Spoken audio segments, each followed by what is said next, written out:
Mi nombre es Mari García, estudiante de Derecho de la Universidad Bicentenaria de Aragua. Hablaré sobre la sustitución, la revocación y el derecho de acrecer. En primer lugar, la sustitución es el reemplazo de una persona por una u otras. El testador llama a un segundo heredero o legatario cuando el primero haya sido instituido. Esto básicamente es cuando ciertos instituidos sustituyen o ocupan el lugar de otro en determinados casos o circunstancias. Asimismo, es fundamentada legalmente en el Código Civil venezolano, lo cual establece en su artículo 959 lo siguiente: puede sustituirse en primero o ulterior grado otra persona al heredero o legatario para el caso en el que uno de ellos no quiera o no pueda aceptar la herencia o el legado. De esta manera, una vez aceptada la herencia o el legado, toda sustitución es ineficaz, dado que la herencia o el legado se transmiten por el aceptante a sus herederos legítimos o testamentarios. Por su parte, la herencia o el legado puede ser instituido por el sustituto. En defecto del instituido, es necesario que éste no quiera o no pueda aceptar la herencia o el legado.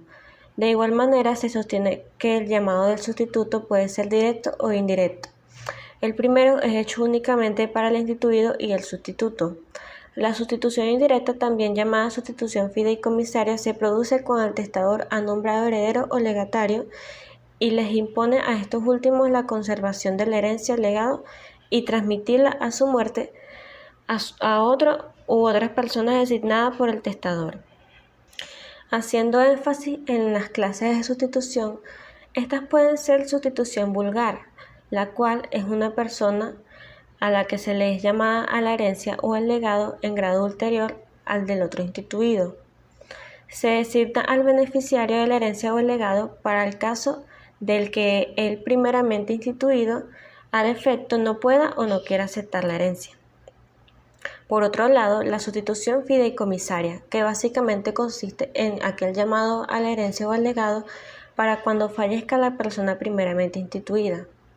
Se encuentra fundamentada en el artículo 963 del Código Civil venezolano, la cual dicta que toda disposición por la cual el heredero o legatario quede en la obligación, de cualquier manera que esto se exprese, de conservar y restituir a una tercera persona. Esto es llamado sustitución fideicomisaria.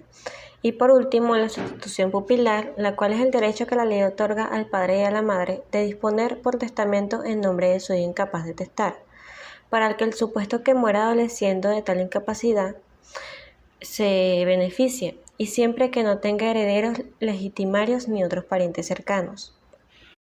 Por otro lado, la revocación del testamento constituye una manifestación de voluntad opuesta a un precedente de voluntad testamentaria y que hace que esta última quede sin efecto. Significa, por tanto, un segundo y distinto testamento contrario al precedente, que funciona como causa externa de limitación y, por ende, de ineficiencia del primero. Esta se dispone en el artículo 990 del Código Civil venezolano, el cual dicta que todo testamento puede ser revocado por el testador de la misma manera y en las mismas formalidades que se requieren para testar. Este derecho no puede renunciarse ni en forma alguna restringirse. La revocación opera cuando el testador hace un testamento posterior a otro ya existente, por el que se deroga expresadamente lo dicho en el primero. De este modo, la testación puede alcanzar a todo el testamento anterior, o bien solo parte del mismo, dejando subsistente al anterior en el resto. La revocación tácita actúa como cuando se otorga un testamento posterior, pero no se deroga expresadamente el anterior. El testamento anterior queda revocado por el posterior perfecto si el testador no expresa en este su voluntad de que aquel subsista en todo o en parte. La revocación de un testamento se podría hacer de los siguientes modos: por la confección de un nuevo testamento, aun en el caso de que éste fuera parcialmente compatible con el testamento anterior. El testamento hecho primeramente queda totalmente revocado a fin de eliminar una fuente de posibles dudas. Por otro lado, por la destrucción material del documento en cuestión, siempre que ésta fuera intencionada. Y por último, por la revocación formal, la cual es un acto solemne, el cual será con dos testigos, los cuales estarán delante de la autoridad. Este modo de revocación era el más indicado cuando se quería pasarle la vía testamentaria a la legítima. Ahora bien, el derecho de acrecer es la facultad de los coherederos y colegatarios de una sucesión testamentaria de hacer suyos la parte del heredero o legatario que no pueda o no quiera acceder a la herencia o al legado. De acuerdo a las condiciones establecidas en la ley, es una institución típica de la sucesión testamentaria, es decir, este derecho hace alusión al destino que ha de tener una cuota vacante en el caso de pluralidad de los herederos o legatarios, cuando uno de ellos falte por cualquier causa. Se encuentra regulada en el artículo 942 al artículo 950 del Código Civil venezolano. El fundamento del derecho de acrecer está en la presunta voluntad del testador, en la cual se presume el derecho del que sustituyan recíprocamente las varias personas llamadas conjuntamente en una misma posición testamentaria, sin distribuciones de parte. Entre los efectos que producen el derecho de acrecer son que produce la división proporcional de la cuota vacante entre los coherederos y colegatarios, según se trate de uno u otros que los coherederos y colegatarios a quienes, en virtud del derecho de acrecer, es cedida la porción del heredero o legatario que falta tal como a éste le hubiera correspondido. Deben soportar las cargas y cumplir las obligaciones a que estaría sujeto éste. Para que proceda el derecho de acrecer, en el artículo 943 del Código Civil venezolano, dispone que cuando se trata de coherederos, los requisitos exigidos de manera concurrente para que tenga lugar el derecho de acrecer, a saber, que sean instituidos en un mismo testamento, y que en esta misma disposición testamentaria sean llamados conjuntamente dos o más herederos, y que el testador no haya hecho designación de parte entre ellos.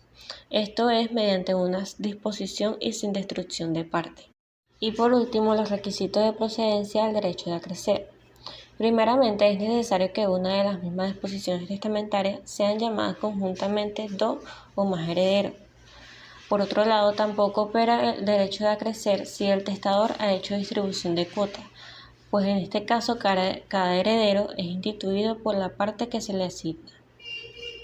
Por otro lado, es preciso que haya una porción vacante por cualquiera de las causas que hemos mencionado y que sobre esta porción opere el derecho de representación que favorecería a quienes fuesen llamados en lugar del coheredero que no quiso o no pudo aceptar. Por último, es necesario que el coheredero a favor de quien se establece el derecho de acrecer haya aceptado la herencia, pues en este caso contrario no se favorecería con este derecho. Y en cuanto a la diferencia del derecho de acrecer entre herederos y legatarios, en cuanto a las obligaciones impuestas a legatarios que faltan, salvo las que sean estrictamente personales, pasan al colegatario en cuyo provecho haya habido acrecimiento o se repartan si son varios. Y en cuanto a la distribución de la parte vacante, se distribuye proporcionalmente entre los colegatarios y cuando no se da el derecho de acrecer queda en beneficio del heredero o legatario, separado de pagar el legado a todos los herederos en proporción a sus respectivas cuotas hereditarias.